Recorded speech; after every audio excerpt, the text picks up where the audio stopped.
향교 서원 청렴유사 양성 영상 강좌 시작합니다. 제2강 한국의 유교 건축 천득염 강사님을 소개합니다. 이 시간에 저는 여러분들께 유교 건축에 대해서 강의를 하고 있습니다. 앞선 시간에는 유교 건축의 대표적인 건축이라 할 수 있는 향교에 대해서 설명했죠. 향교는 국가에서 경영하는 학교와 더불어서 공자님께 제사를 지내는 문묘적 성격을 함께 갖는 시설이고요. 이 향교에 대응해서 서원 건축이라는 게 있습니다. 서원. 향교가 관악이라면은 서원은 사학입니다. 아무래도 관악이니까 더 규범적이고 질서를 갖고 이러겠죠. 그리고 지방의 향미들이 깊게 관여하진 못했죠. 따라서 서원 건축은 사학이기 때문에 좀 문중 중심이고 향교가 제사에 조금 더 무게를 실은다고 하면은 서원은 교육 쪽에 더 관심과 무게를 더 싣는 그런 경우죠. 문제는 이제 서원이 너무 많다 보니까 이게 남설되고 대웅부터 서원을 철폐하는 어떤 변형이 있었죠. 어떻든 조선시대 500년 가까운 세월 동안 향교와 서원은 우리 국가를 이끌어가는 규범이기도 하고 제사를 모시고 교육을 시키고 향촌 사회의 어떤 질서를 잡아가는 그런 기관으로서 대단히 의미가 있는 것이죠. 서원 건축은 향교 건축에 비해서 조금 다르다면은 위치가 첫째 좀 다르죠. 향교는 아무래도 고을이 있으면 고을 바로 인근에 있는데 서원은 마을 중심 그리고 좀 풍경이 더 아름다운 경승지에 있고 또 개인이 문중이 경영을 하다 보니까 그 안에 모시는 분들도 문중의 대표적인 인물들을 중심으로 이렇게 모셔져 있죠. 자, 우선 서원 건축이 언제 어떻게 되어 있는가, 또 어떤 기능을 갖고 있는가, 건축적인 어떤 모습인가에 대해서 살펴보도록 하겠습니다. 우리나라의 최초 서원은 풍기군수 주세봉이 설립한 백운동 서원입니다. 주세봉은 중국 주자의 백록동 서원을 약간 기본으로 해서 우리나라 고려 유학자 안향의 거주지인 백운동에다가 그를 추모하기 위해서 사후를 건립하고 이를 백운동 서원이라고 하였죠. 1453년이죠. 그런데 이 백운동 서원이 나중에 편액을 받습니다. 국가로부터. 편액이라는 것은 임금님이 어필로 써주는 거예요. 그래서 소수서원이라는 최초의 사액서원이 됩니다. 이렇듯 서원이 엄청 많다가 나중에는 600여기 정도 이르게 되고 국가에서 무슨 일을 할 때 서원 중심의 선비들이 나서서 그들은 이제 바른 얘기를 많이 했겠죠. 그래도 국가에서 강력하게 했던 지배력이 발동되지 않을 때는 서원을 철폐해서 없애야겠죠. 그래서 47개만 남게 되었죠. 서원의 기능은 첫째는 선현에 대한 우리나라 선현, 향교가 공자님과 그의 제자들이었다면은 서원은 아까 얘기한 안양, 문익점 이런 우리나라의 선현들의 재항을 위해서 사묘적 제사를 지내는 문묘적 성격이 강하고 유생들이 자기 일을 수양하거나 자기들이 평촌사회 자제들을 교육을 하는 강학 기능, 또 이들을 지원해주고 지식을 전달하기 위해서 문집을 출판한다거나 또 수집해서 보관한다거나 하는 기능을 갖고 있고, 향약을 시행하는 장소 역할도 했죠. 자, 몇 년 전에, 2년, 3년 전인가요? 우리나라의 서원 9곳이 세계 문화유산이 됐죠. 대단한 거 아닙니까? 우리나라의 교육 또 제사를 지내는 공간이 세계 문화유산이 됐다는 것은 그만큼 세계인이 인정해주는 곳이죠. 그 유명한 소수서원, 도동서원, 옥산서원, 전라도 지방에는 장성의 피람서원, 그 다음에 정읍의 무성서원, 이런 것들이 그 9개에 들어갔죠. 자, 도동서원의 모습입니다.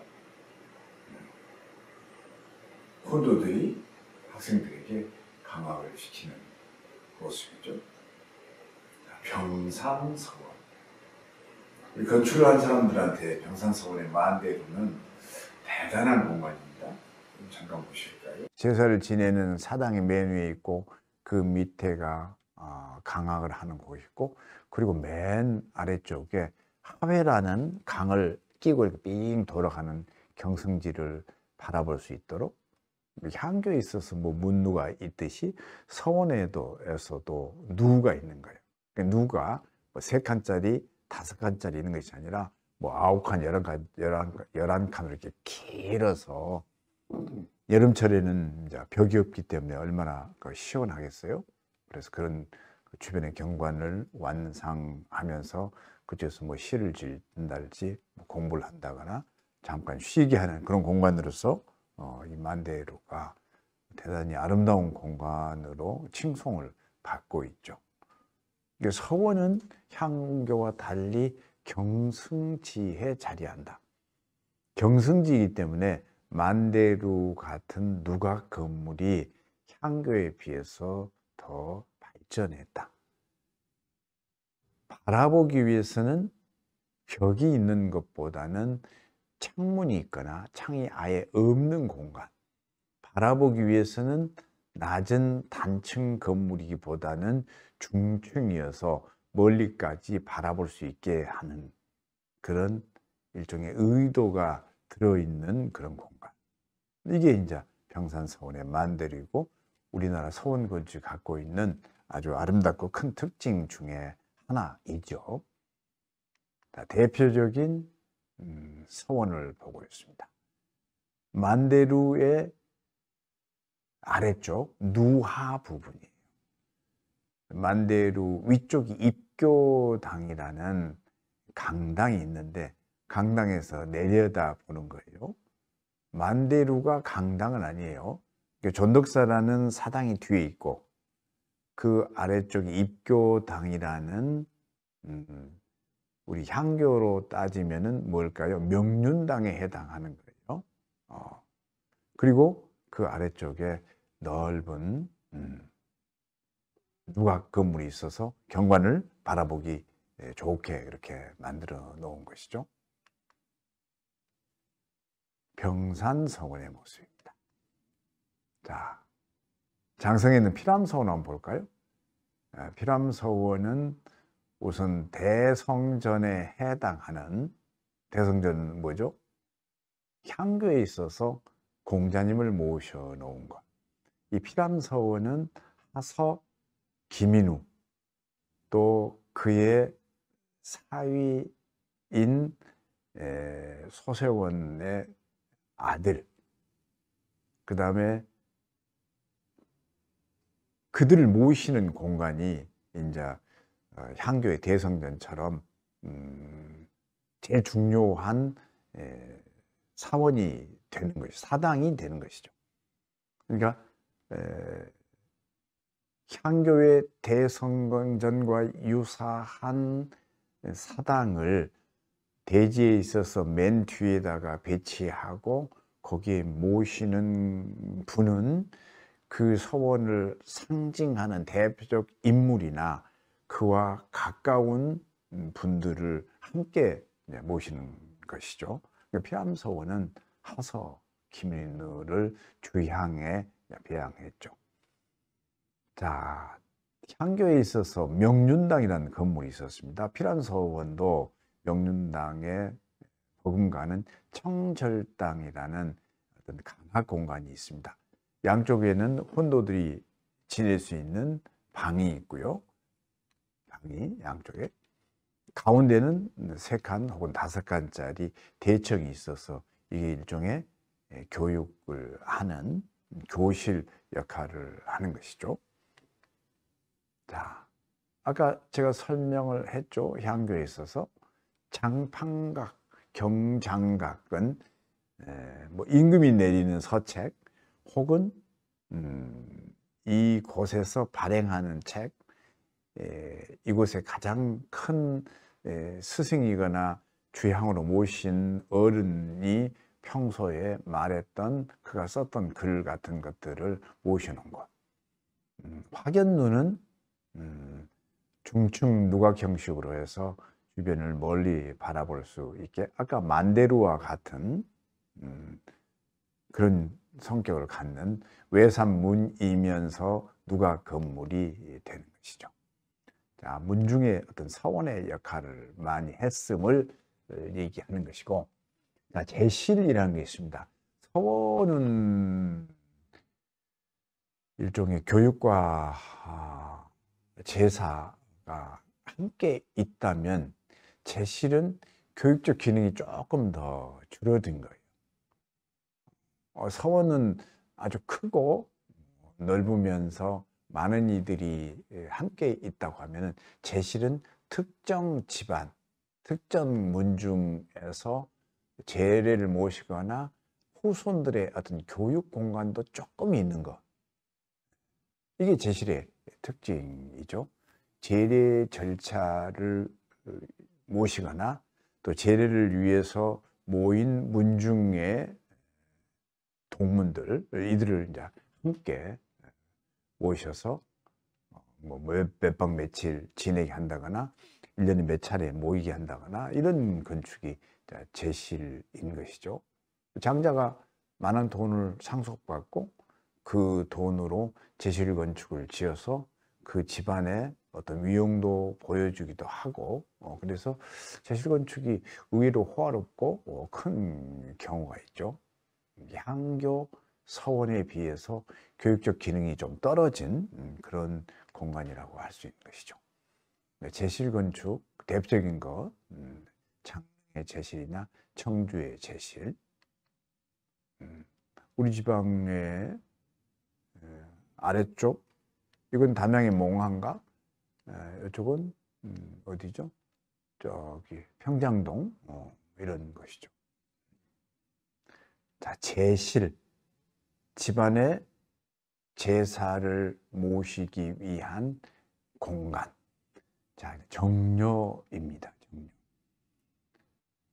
삼강오륜에 의해서 선비들이 삶을 살 때 그의 아들 또 그의 부인 이런 분들 역시 유교적 가르침에 입각해서 삶을 살았을 거예요. 태어나서 죽을 때까지 바르게 임금을 위하고 또 부모를 위하고 또 부부간에 어쩌고 남녀가 어쩌고 이런 것들 잘 지키는, 국가가 위난에 빠져 있거나 부모가 병환중에 있거나 그랬을 때 충과 효를 다하거나 또 남편이 세상을 떠났을 때 아내로서 갖춰야 할 덕목을 잘 지켜준다거나 이랬을 때는 되게 국가에서 상을 내리는 거죠. 상. 어느 고을에 누구는 국가를 위해서 이런 일을 했다. 임난, 정유재란, 포란, 예를 들면. 그리고 아버지가 병환 중에 있을 때 돌아가시려고 하니까 효행을 다 하는 것이죠. 손을 잘라서 피를 못 쬐달지, 먹을 것이 없을 때는 허벅지 살을 잘라서 어떻게 했달지, 또 남편이 죽게 되니까 뭐 따라서 죽었다 할지, 또 자기 몸을 더럽힐 위기에 처해 있을 때 스스로 자진했다 할지, 뭐 이런 것들이 조선시대에서 삼강과 오륜이라는 그런 덕목으로 보았을 때 아주 의미 있는 것이죠. 그래서 이를 지키는 자들에게 국가에서 상을 내리는 거예요. 상을 내릴 때 건물을 조그맣게 지어준 경우도 있고, 아니면 표창장을 주었을 때 그 표창장을 각해서 특정 건물에다가 이렇게 걸어 놓은 경우, 어떤 경우는 대문에, 아니면은 정려건축을 따로 이렇게 지어서 정각으로 따로 둔 경우도 있죠. 자, 구체적인 예입니다. 이게 이제 출입문에 정려를 이렇게 붙여 놓은 경우죠. 정려를. 이거 보면 열부, 누가 언제 어떤 일을 해서 기념하기 위해서 결대린다. 이것은 예를 들면 충신들이 많을 때 삼충, 또 효를 많이 했을 때 뭐 삼효, 또 뭐 이런 것들이 되게 이제 써 있고, 이런 판들이 써 있고, 이걸 건물로 지어서 이곳에서 이런 정려들을 보존하는 것이죠. 정각, 정려가 되는 것이고요. 어떻든 유교에 있어서 굉장히 의미 있는 것으로서 정려가 우리 사회 조선시대는 굉장히 가치 있고 의미 있는 것으로 이렇게 받아들였다. 어떤 집에서는 예를 들면 충도 나오고 효가 나왔다. 그 10가지 나왔다 그러면 어떤 대단한 집이죠. 그리고 충을 뭐 3대 걸쳐서 했다. 또 효를 모든 형제들이 다 갖추었다. 수행했다. 뭐 이렇게 하면은 얼마나 의미 있게 생각하겠어요. 그래서 이런 정려문이 있는 것은 그 집에 안에 상징이고 자랑거리였지요. 광주광역시 기념물 사업으로 되어 있는 충효동의 정려비각이죠. 네. 아까 현판으로만 되어 있기도 하지만은 비각으로 되어 있죠. 비석으로 만들고 그 비석이 훼손되거나 비바람에 들치니까 비각을 만든 경우가 있죠. 일가족이 충효를 했다거나 열부로서 절개를 지켰다 할지, 이런 경우는 국가에서 내리는 이런 정려, 또 정려비, 이를 보존하기 위한 비각 같은 것이죠. 자, 방금 제가 말씀드린 향교 이외의 것들이 조선시대 선비들이 향촌 사회를 중심으로 자기 문중을 중심으로 대개 이루어진 것들이죠. 그래서 그들은 조선시대 선비들이 살아가면서 유교 건축이 있다면은 상대적으로 주거 건축도 함께 있는 거예요. 그러니까 태어나서 죽을 때까지 뭐 365일, 아니면은 아침에 일어나서 저녁에 잘 때까지 유교라는 큰 틀에서 종교적인 시설이 있고, 일상의 생활을 살아가는 주거 건축도 함께 있는 것이에요. 물론 이제 주거 건축 맨 뒤에 있는 가묘라에서 문중에 이제 사당이 있기도 하죠. 어떻든 이런 것들이 뗄래야 뗄 수 없는 관계예요. 일상의 삶, 그리고 자기들의 표상으로서의 유교, 그리고 선조를 모시기 위한 가묘, 이런 것들이 이제 되게 이제 함께 가는 것이죠. 주거 건축 역시 대단히 중요하다. 결국은 유학적 규범을 수행하는 공간, 삶 중에서 이런 것들이 중요한 것이죠.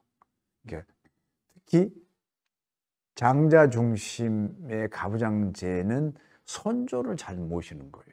선조를 잘 모신다는 것은 효를 실천하는 것이죠. 효를. 그리고 태어나서 죽을 때까지 주거가 생애의 가장 바탕이 되는 것이죠.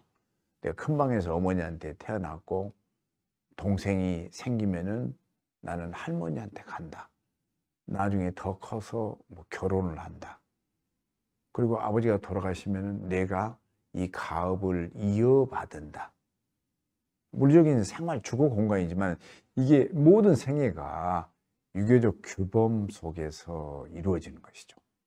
이게 죽은 자의 공간, 산 자의 공간, 남자의 공간, 여자의 공간, 나이 먹은 사람의 공간, 젊은 사람의 공간, 위계적으로 양반의 공간, 하인의 공간, 이런 것들이 다 우리 주거 건축에 있고, 이것이 결국은 유학이라는, 유교라는 가르침 하에서 이루어진 것이죠.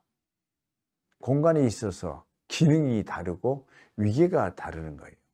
대문간, 행랑채, 안채, 사랑채, 안채, 또 별당, 이런 것들 다들 차이가 있는 것이죠. 심지어 부부가 별침하게 했던 시기도 있었어요. 결혼하면 신혼여행 갔다 와서 죽을 때까지 함께 사는 것이 아니었어요.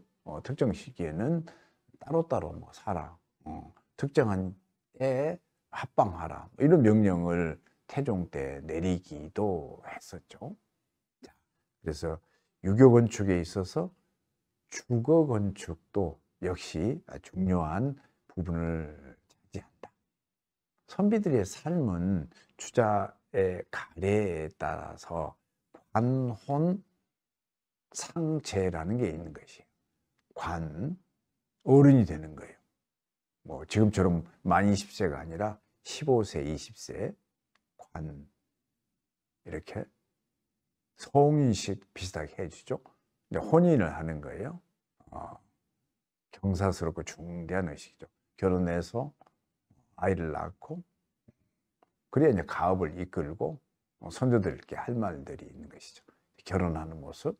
이게 다 어디서 이루어져요, 여러분? 주택에서 이루어지는 거예요. 이 표본이 되는 것은 결국 유교적 어떤 가르침에 준한 거예요. 살다 이제 죽는 거예요. 가장 슬프고, 그래서 엄숙하고 정중하게 그 절차에 따라서 해주는 것이죠. 지금 이렇게 하는 경우가 있어요. 이거 뭐 얼마 전까지만 해도 상여, 상복 다 입고 했죠. 돌아가시고 나서 이제 제사를 지극정성, 내가 지금 먹을 것이 없더라도 제사를 잘 모시게 했죠. 이건 결국 조상 숭배는 자기의 존재 가치를 의미해 주는 거예요. 조상 신에게 가장 지극정성을 해야 후손이 발복하게 되고, 후손이 존재한 가치를 얘기해 주는 거예요.